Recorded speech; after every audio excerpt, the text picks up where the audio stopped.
Hello everyone, we are the group 4. Today, there are 3 topics that we are going to discuss.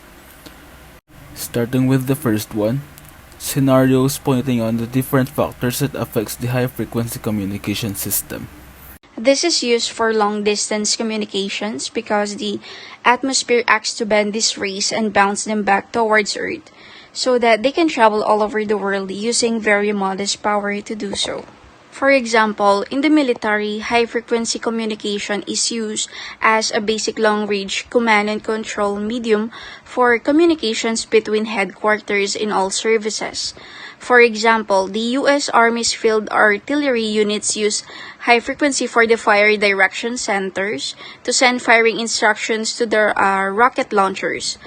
High frequency radio is also useful for linking remote regions to the outside world, as HF radio communications is not reliant on conventional communication infrastructure.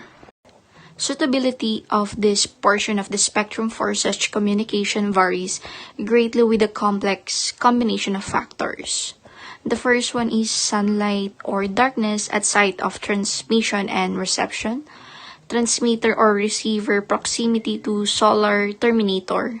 Next one is season, then sunspot cycle, solar activity, and also it affects polar aurora. Let us now proceed to the second topic. 2 varieties of applications of very high frequency in the aviation industry.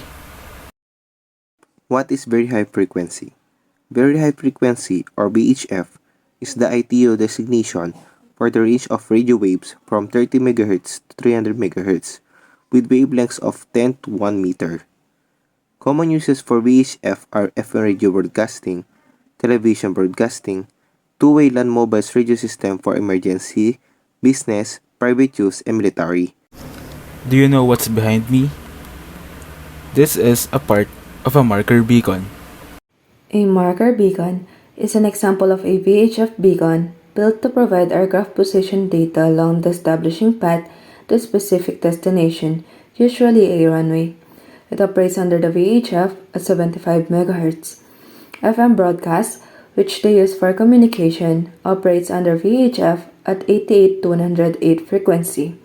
An instrument landing system localizer is a type of radio transmission that shows and provides horizontal guidance to the center line of the runway.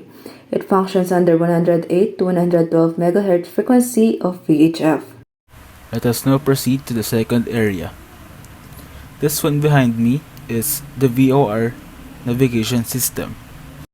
VHF nav or VOR is a ground-based transmitter that emits radio signals and interprets these signals to use them for navigation purposes. VOR uses 108 to 118 MHz frequency.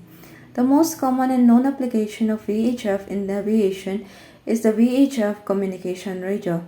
Moving on to the last topic, 2 situations that show the importance of satellite communication in the aviation industry. We can't deny the fact that the current aviation industry is not that near yet not that far from being perfect. There are still some flaws that we need to work on, but all of these flaws are somehow being saved by the satellite communication system.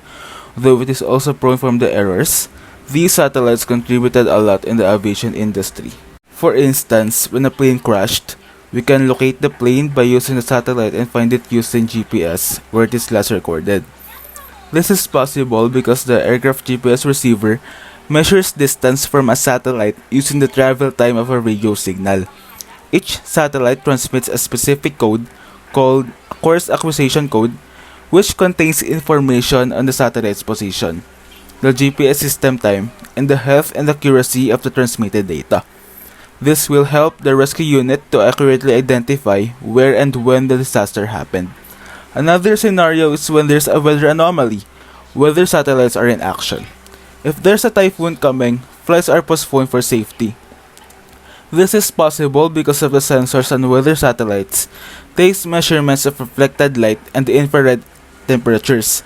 These measurements are then digitized and sent back to Earth where they can be turned into images.